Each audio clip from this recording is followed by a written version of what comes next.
Raider Nation, what's going on? You're watching the Raiders Report. It's Mitchell Renz here from Chat Sports, and today's show is presented by Panda Sups. It's hot as hell in the month of July, at least I know it is down here in Texas, and it's also like that probably out in California and Las Vegas as well. It's important to stay hydrated, and Panda Sups is going to help you do that. Go to pandasups.com for 25% off. Use code Raiders. Get your hands on some BCAAs. I can promise you it's going to help you not only get through your workout, but make sure you're hydrated for the next morning. So here are some bold predictions that I got coming up here on today's show. And everything that I talk about, I am going to get bold, and I'm going to say happens before training camp is underway. So Josh Jacobs' contract decision. I'll tell you whether or not he's get franchise tagged or whether or not he's going to sign the extension. Will he or will the Raiders sign a cornerback? Could be a veteran. And then I'm also going to say that they're going to sign a safety. Those are my three bold predictions before training camp is underway. For those that do not know, for training camp, rookies, they report July 17th. And then the veterans, they report about a week later, July 25th, which those dates are important for these predictions, so please just keep that in mind. So the very first thing that we're going to be looking at here is Jacobs, right? Because that's probably the main reason why a lot of y'all are going to be clicking on this video. And anytime you talk about arguably the most explosive player on offense for you, people are going to be staring at you. So for Jacobs, the Raiders have had conversations with him, with his team, with his agent. And he has been given an offer, which was on July 9th for the very first time that these conversations have gone down. The deadline for an extension is July 17th at 4 p.m. Eastern Time. I will admit, from what I've been told, that Jacobs and his team were not crazy about the offer that the Raiders presented them, at least over the weekend. Jacobs does believe, and his team does believe, that they will get a better deal, at least get a better offer on the table by the deadline, July 17th, because the Raiders want to have a motivated Jacobs. They want him to be excited for the 2023 upcoming season, which, if you're McDaniels and Ziegler, you got to be able to look yourself in the mirror and say, if we want to be around in 2024, we might need this guy running the rock. So before I give you my exact answer, I want to know from what you guys have to say. Will Josh Jacobs get a contract extension? I want you to type yes, or if you're like, there's no way he's getting an extension, then I want you to end up typing no. And if you're new to the show, this is exactly what we do here all the time. And it's actually going to be the pinned comment on today's show. So you're about to get hit with a YouTube ad break. Scroll on down and let me know. Will Jacobs get a contract extension? My prediction is the Raiders will, in fact, give Jacobs a contract extension because deadlines make deals. And even though there hasn't been a lot of progress in this regard, Dave Ziegler has been a magician when it comes to contracts. So, with that being said, I believe Dave is going to cook something up that's going to make Josh and the Raiders happy. It's going to be probably pretty damn backloaded, but the idea that I have for the Raiders and for Jacobs is a 3-year, $38.4 million extension, $12.8 million average guaranteed, and then $22.2 million. This has to be the baseline because the Raiders could technically franchise tag Jacobs at 10.1.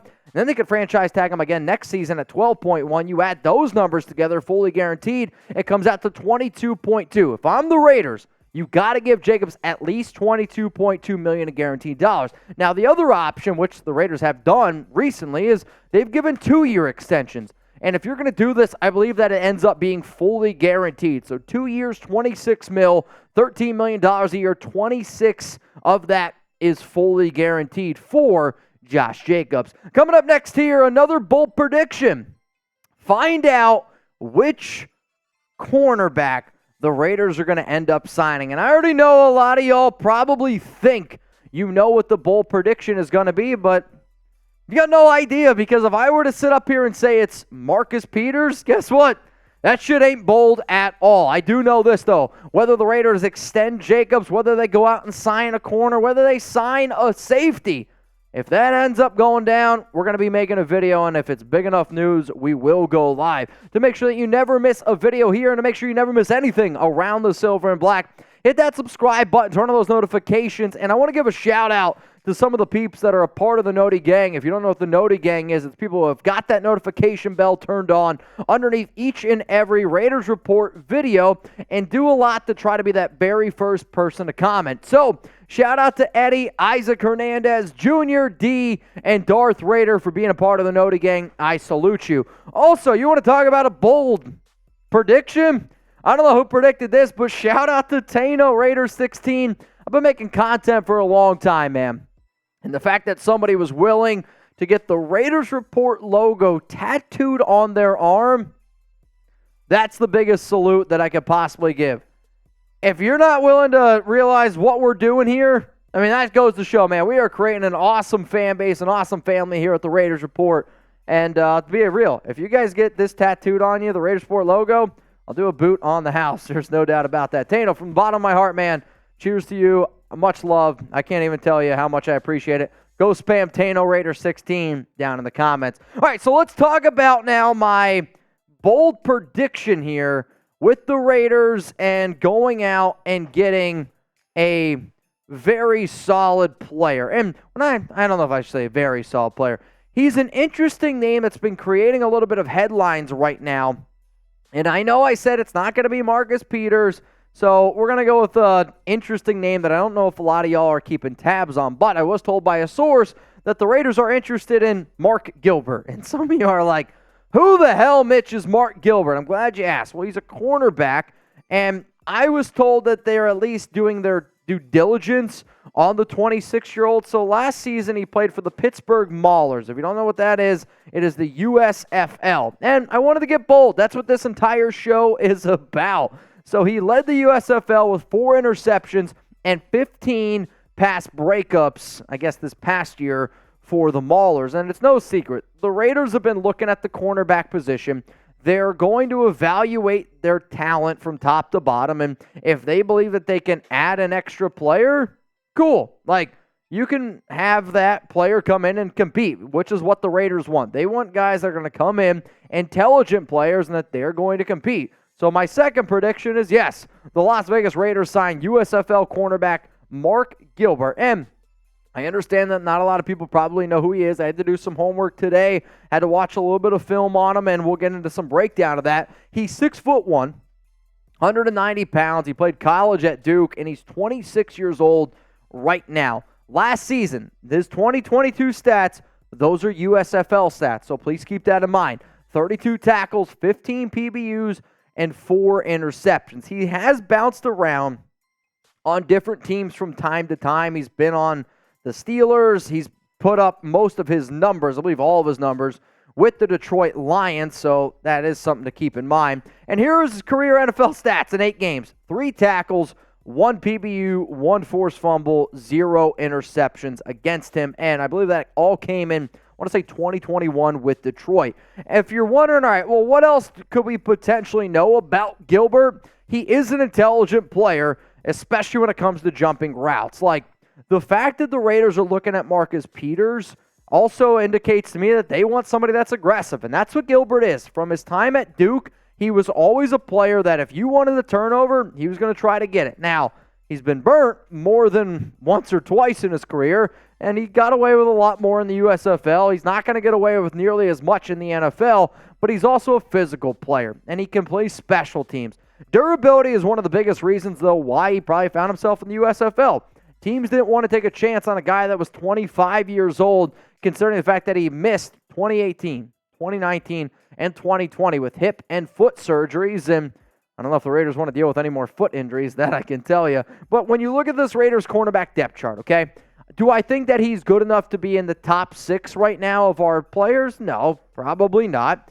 But you got to understand, when it comes to training camp, when it comes to preseason, the Raiders and all NFL teams, they're going to be looking at players that they believe add competition, and that's what Gilbert's going to be doing. He's a tenacious player. He's going to go in there, he's going to battle, and he's going to hopefully make the entire team better. So my question to you is this: do you give him a chance? Would you give Mark Gilbert a shot? I get the fact that USFL is a lot different than the NFL. And I mean, there's a reason why you're playing down there in that league.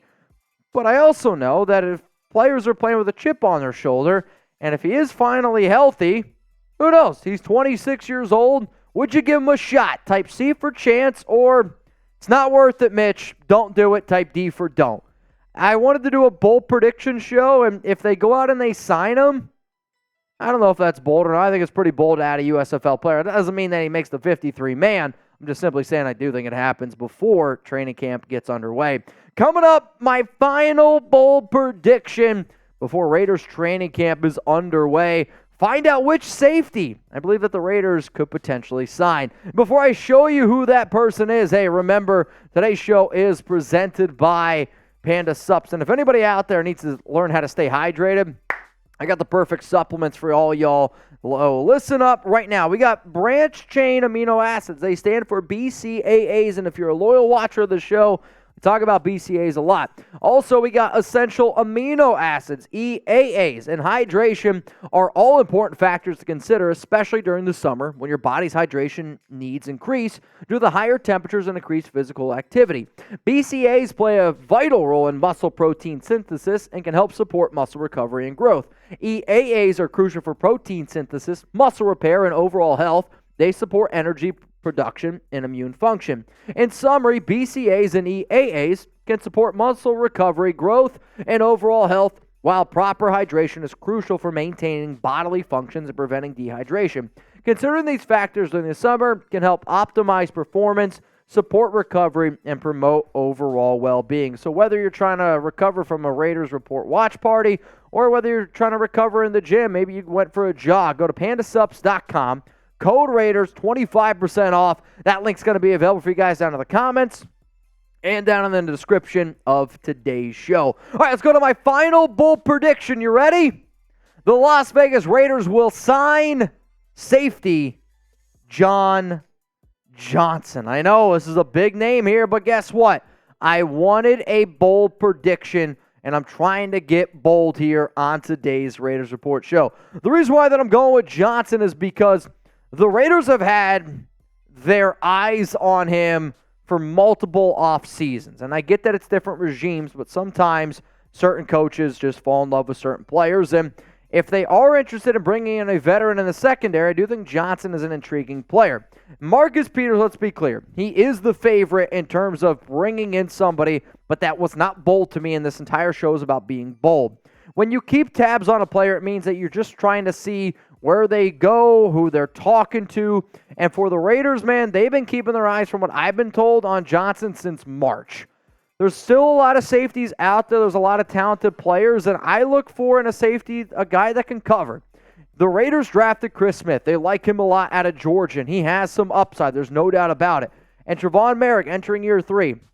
I'm excited to see what he does in the second year of Patrick Graham's system, but you do have to consider the fact of, what if they think that Merrick is more of a box safety? What if they believe that he should be playing closer to the line of scrimmage, very similar to what they did with like a Jabril Peppers back when Patrick Graham was with the New York Giants, that then frees up John Johnson to be that single high safety who is much better at covering than Merrick. And on top of that, he's put up very solid numbers over the past few seasons, and sure, he's bounced around with a few different teams, but Johnson is one hell of a free safety, and I don't think that that's disputable. According to last season, PFF grades, overall grade of 62.8, a run defense grade of 56.4, but what do I say? I don't really care all that much about my run defense grade when I'm looking at a free safety.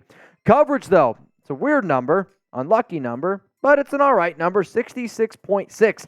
Johnson is a better coverage safety than Trevon Merrick at this point of his career, and that's okay. Johnson, his coverage stats, he was targeted 49 times last season, gave up 27 completions, 429 yards, a quarterback rating of 82.8, which was the highest of his career, so who knows, maybe he still hasn't hit his peak yet. When I look at the Raiders safety depth chart, though, to me there are only 3 locks. Marcus Epps, Trevon Merrick, and then you got Chris Smith.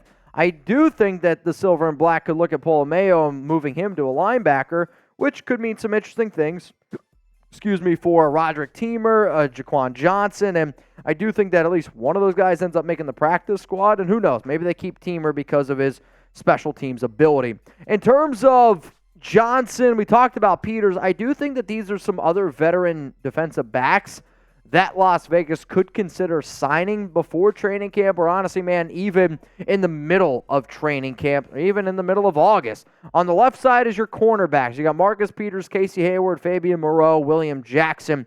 These aren't ranked in any particular order. It's more just so you guys have extra names to keep in mind. And then some safeties are on the right side. You got to understand Clayton there. He's had some time working with some past Raiders current coaches now. Rob Leonard was with him and with Miami. Yes, not the exact same position, but also Brian Flores, plenty of connections. Logan Ryan, Deron Harmon, and John Johnson. These would be the 8 veteran DBs I think that the Raiders could consider. Since we have mentioned Marcus Peters so many dang times, and I saw it down in the comments during our live show, let's say you could only make one move. You could either A, pick to sign Marcus Peters, or B, you could pick to sign John Johnson. Would you go with Peters, type MP, or would you decide to go with John Johnson? I want you to type JJ. For me personally, and this is, maybe a little bit of a hot take. I'm just kidding. I'm going to go with Marcus Peters in terms of being the better overall player for the Raiders right now because of the fit and because of need. Cornerback is a bigger need to me than safety right now for this organization. However, though, if you were to tell me who's a better player right now, John Johnson's a better player right now. But based on need and based on the way I'm hoping the Raiders use Peters when they bring him in, mainly in man coverage, that is why I would say I would be more excited about the Raiders bringing in Marcus Peters.